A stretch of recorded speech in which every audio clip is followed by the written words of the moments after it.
Welcome to another edition of the Nightly Nuge. Ted, I see that you've traded in one set of strings for another set of strings today for the weekend edition. Well, nothing cleanses the soul. Whoa, bullseye. Like the mystical flight of the arrow. I've been shooting a bow and arrow since I could walk. I think I literally had the Grand Slam, the global Grand Slam of stuffed animals with suction cup tipped arrows by the time I was 2.5. My point being is that this is the weekend edition where Mother Nature's healing powers are more important and more in demand than ever. It's springtime. We're planting food plots. We're fishing. We're turkey hunting. We're bear hunting. We're getting ready for morels and leeks and wild onions. It is a magic time of year. Be sure that you take advantage of God's miraculous creation of renewability and get out there and hunt, fish, trap, and touch the good Mother Earth. It will cleanse your soul in the springtime. Yes.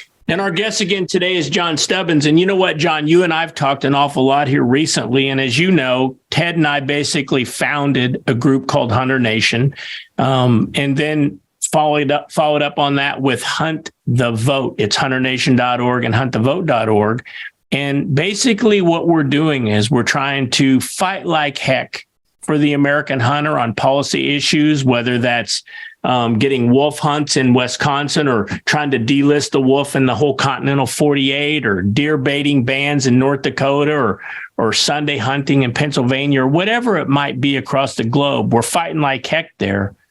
And the other part of Hunter Nation is the Hunt the Vote is to try to get hunters who historically have set out elections to get out of their tree stands, get off of their duck blinds and go vote. John, how important is it that the American hunter get out and vote and join organizations like Hunter Nation if we're going to save this country? It's crucial.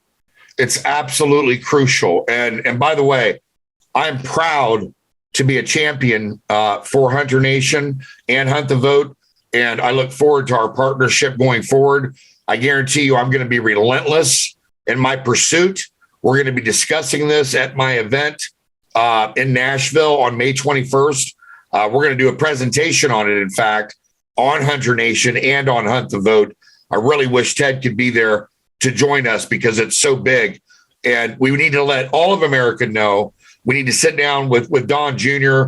and get a strategy put together to cross-promote, because I have a way for us to reach and get to these people the information that they need.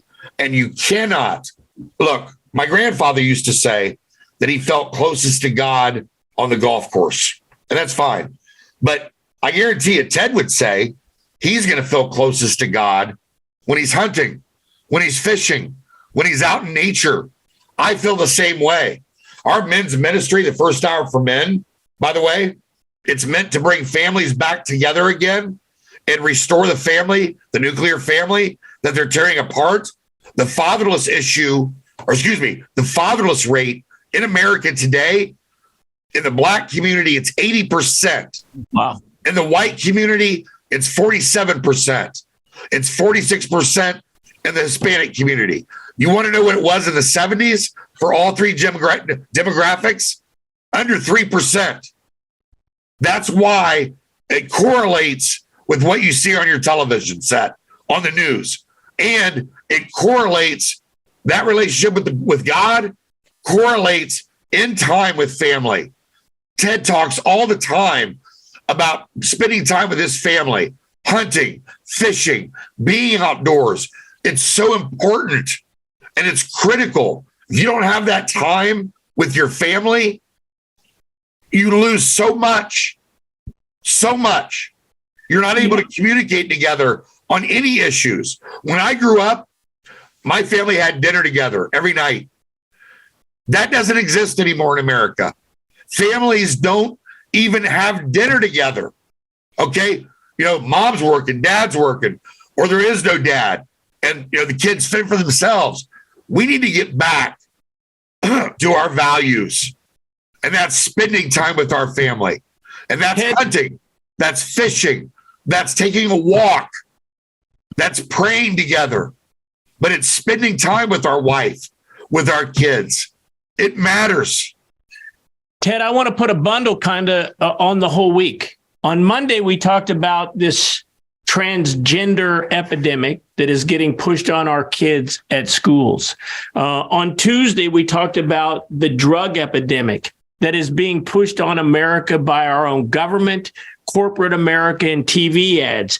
Wednesday, we talked about the border and really the woke culture that's going on, and that's all being promoted as a good thing on, national media and so on and so forth, with inclusivity and diversity being touted everywhere.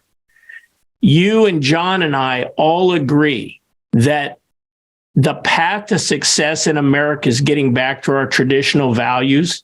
Hunter Nation provides all of that under one tent. Yes. But yet, Ted, what you see is so many people in celebrities, whether it's music or otherwise, that denounce or deny or omit that they live this lifestyle. And I guess for the last point of the week, Ted, I want you to address how important it is that we openly and honestly admit that we participate in God's renewable creation through hunting, fishing, trapping. And what would be your plea to everyone out there as far as joining Hunter Nation so we can actually have the impact that we know we need to have? Well, unfortunately, difficult times make strong men. And during the pioneering of our country, those were very difficult times. And it made you strong. If you weren't strong, you would perish. Only the strong survive. Those strong men created easy times, and easy times make weak men because we have it so easy.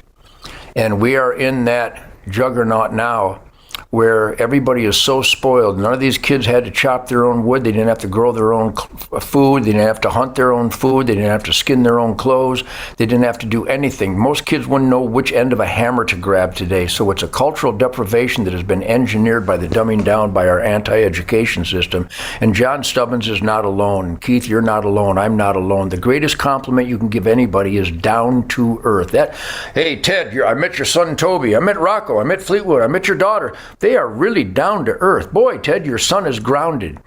Grounded and down to earth are the ultimate compliments because you're in touch with the source of our sustenance. And that is hunting, fishing, trapping, conservation, resource stewardship, growing your own food. We have quite an elaborate garden working with the great Mark Farner up there in Michigan. We got this unbelievable garden going, so we are independent and self-sufficient. Independent and self-sufficient. That describes the hunting lifestyle that is still alive and well in this nation. I plead with all my fellow sportsmen and conservation families out there, we need to promote hunternation.org and huntthevote.org. Please go to those websites. Consider joining us, consider making a donation, become a member, and that demographic of definitive conservatism, God, family, country, law and order, self-sufficiency, rugged individualism, that is defined by the hunting lifestyle. Yes. And you don't necessarily have to hunt, but somebody has to, or your tax dollars will pay some USDA goon, which, by the way, a couple of those USDA goons are my dearest friends. I love them madly, but even they admit there shouldn't be a USDA hunter organization. That's for we the people to maintain that balance when the regulations are based on science. So hunternation.org, please join us. Huntthevote.org, because in 2024, if we don't reelect the man who brought back those traditional values, if we don't reelect that mofo, we will continue to spiral down in the toilet of communism, subserviency, dependency, engineered, forced dependency. So my friends, we need to start doing what the Democrats have kicked our ass on, and that is to get armies of conservatives to vote and to go out and gather those votes. I think it's called ballot harvesting. The other side harvests the ballots. We better learn to use the same methodologies to beat them at the game that they have dominated. Yes. Mitt Romneys of the world keep bringing a doily to a grenade fight. HunterNation.org and HuntTheVote.org. It's so simple, we could take it back like that if the conservative army actually went out there and demanded the number one responsibility of an American, and that is to vote those values outlined in those sacred documents of the Constitution, the Bill of Rights, the Declaration of Independence, the Ten Commandments, the Golden Rule, and the work ethic that created the greatest quality of life in the history of the world. And I'm just a guitar player, and I form those sentences all by myself. Too bad our president can't. What a great week, fellas. Ted, next week, you and I, we're going to do this again. You know why? Because there's a lot of dumb shits out there that are going to create a lot of new current events for you and I to talk about again next week, right here on the Nightly Nooch. Thanks, Keith. Thanks, John. Godspeed, America.